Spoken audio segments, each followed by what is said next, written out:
बाबा सियाराम का कहना है कि यदि जो मनुष्य का जन्म होता है वो मनुष्य के कर्मों के आधार पर होता है। शिशु का जो देख रेख करी जाती है, माता पिता की निगरानी में जो उसका भरण पोषण किया जाता है, वो भी उसके ही कर्मों का फल होता है। तभी उसको अच्छे माता पिता मिलते हैं, क्योंकि बहुत कम ऐसे माता पिता आपने देखे होंगे जो बच्चे को छोड़कर या कहीं फेंक कर चले जाते हैं।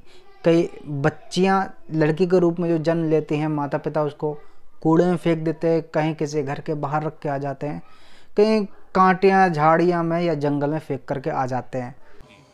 माता पिता के पैदा होने वाला माता पिता उसको नहीं संभाल सकते हैं, क्योंकि उसके कर्म से वो आया है और माता पिता उनके कर्म से है। जो कुछ है माता पिता उनके कर्म के मानते जाते हैं और जो उनके परिवार है वो उनके कर्म से जाते हैं। कोई किसी का साथी नहीं संसार में, केवल कर्म साथी है। तो सियाराम बाबा का कहना है कि वो सब जो है मनुष्य के कर्मों का ही फल होता है, जो उसको अगले जन्म में आकर के भुगतना पड़ता है। ऐसे संत जो होते हैं ये कोई नॉर्मल और मामूली संत नहीं होते हैं। ये सनातन की रीढ़ होती है, सनातन की आत्मा होती है, जो कि बहुत ही कम संतों में देखने को मिलता है। ये वो संत है जिनके बारे में आज तक कोई उनके परिवार के बारे में ना इनके बारे में डिटेल में जानकारी रख पाया, ना जान पाया। आज का वो समय है जो बड़ी बड़ी एजेंसियां होती है, बड़े बड़े पत्रकार हैं, वो किसी भी मनुष्य के बारे में डिटेल में सब कुछ निकाल लेंगे कि भैया कहाँ जन्म लिया, कितने बजे जन्म लिया, कितने बजे पहले सांस ली, सब निकाल लेंगे। इसका बाप कब ख़त्म हुआ, उसका दादा कब ख़त्म हुआ, सारे डिटेल निकाल लेंगे। लेकिन संत सियाराम बाबा एक ऐसे हैं जिनके बारे में ना तो कोई बड़े से बड़ी एजेंसी, ना तो कोई बड़े से बड़ा रिपोर्टर इनकी उम्र के बारे में पता लगा पाया है, ना इनके परिवार के बारे में। इनके जीवन शैली की यदि बात करी जाए तो कुछ लोगों का ऐसा मानना है कि 7 साल की उम्र में घर से निकल चुके थे, कुछ लोग का मानना है कि 10 साल की उम्र में, कुछ लोग का मानना है 17 साल की उम्र में। लेकिन अधिकतर लोगों का ये कहना है कि जब इनकी मुलाकात पहले एक संत से हुई थी, वार्तालाप करने के बाद इन्होंने ये निर्णय लिया कि भाई ये वैराग्य ही जिएंगे, जिसके बाद इन्होंने कम उम्र में ही कैलाश में जा कर के तपस्या करी 10 साल तक एक पैर में। और वो तपस्या ख़त्म होने के बाद में एक मौन व्रत रखा, वो भी 12 साल का। 10 साल की कठोर तपस्या, 12 साल का कठोर मौन व्रत करने के बाद अग्निदेव जी इन पे प्रसन्न हुए, जिसके बाद आज के टाइम पे भी यदि ये ज्योति जलाते हैं, दिया जलाते हैं, तो बिना माचिस बिना लाइटर के। बताता ऐसा भी जाता है कि एक टाइम पे जब बाढ़ आई थी जहाँ पे इनका आश्रम है, उस जगह पूरा पानी पानी इनके चेस्ट तक आ गया था, लेकिन बाबा सियाराम वहाँ से हिले नहीं, धीरे धीरे करके फिर अपने यहाँ पे पानी चला गया।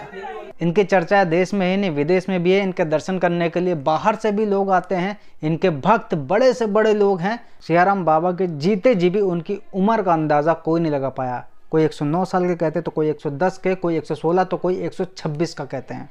उम्र तो उम्र रही, सियाराम बाबा के परिवार के बारे में भी कोई आज तक पता नहीं लगा पाया। आज के टाइम जब लोग 70, 80 साल, 90 साल की उम्र में उठ के बैठ नहीं पाते हैं, तो 126 साल की उम्र में अपना सारा काम करते थे अकेले। सारा काम, लोग मदद के लिए आते थे लेकिन ये करवाते नहीं थे, अपने आप ही सारा काम करते थे। जब ये बीमार थे तो उससे 10 दिन पहले, मतलब जब इन्होंने देह त्यागा तो उससे 10 दिन पहले ही इनका इलाज जो है मुख्यमंत्री के निगरानी में चल रहा था।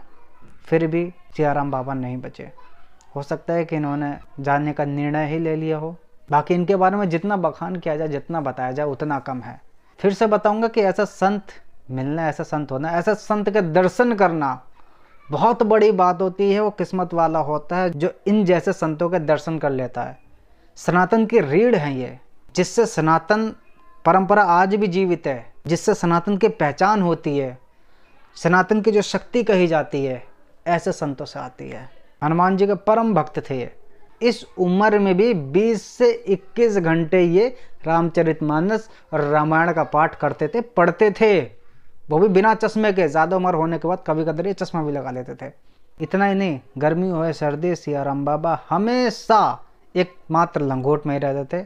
बताया जाता है कि जब भी इनके दर्शन करने के लिए कोई आता था तो ये अपने भक्तों को, जो इनकी प्याली रहती थी उसमें चाय पिलाते थे, सॉरी जो केतली होती थी उसमें चाय पिलाते थे, और इनकी केतली में बताया जाता है कि कभी चाय ख़त्म ही नहीं होती थी। अपार चमत्कार इनके।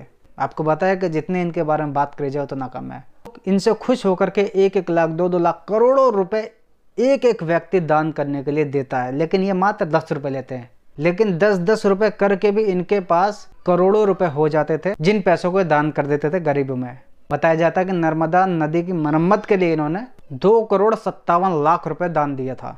राम मंदिर के लिए भी इन्होंने करोड़ों रुपए दान दिया था। ये तो मात्र 10-10 रुपये है जो इनके पास आते हैं। सोचो यदि इनको जो 1-1 2-2 लाख करोड़ों रुपए जो दान करते हैं, यदि वो ये लेते तो इनके पास कितना होता। मतलब कि इनके चाहने वालों की संख्या बता रहा हूँ कि इतनी थी, क्योंकि इनकी मान्यता बहुत थी और आज भी है। इनका शरीर ही तो इस दुनिया से गया, लेकिन आत्मा लोगों के आज भी मन में बसी हुई है, क्योंकि जो लोग भी इनको दिल से मानते हैं उनके दिल में आज भी बसे हुए हैं। आपने कई बार ऐसा सुना या महसूस करा होगा कि यदि आप अपने परिवार में से, आपका भाई होता है या माँ होती है या पिता होता है, कोई भी होता है जिसको आप बेहद ज़्यादा चाहते हो और वो किसी कारणवश, किसी दुर्घटनावश चला जाता है, तो आप इतना चाहते हो उसको, इतना चाहते हैं कि आपका प्यार उसको सपने में भी दर्शन दे देता है। तो ये तो खैर महान संत है, जो इनको दिल से आज भी पुकारेगा तो उनके सपने में ज़रूर आएंगे। खैर जो भी इनके चाहने वाले थे, जो भी इनके भक्त थे, परेशान हैं, रो रहे हैं, लेकिन मुझे उम्मीद है कि ये ज़रूर उनको सपने में आकर के दर्शन देते रहेंगे। लास्ट में बस इतना ही कहूँगा, जय सिया राम बाबा की।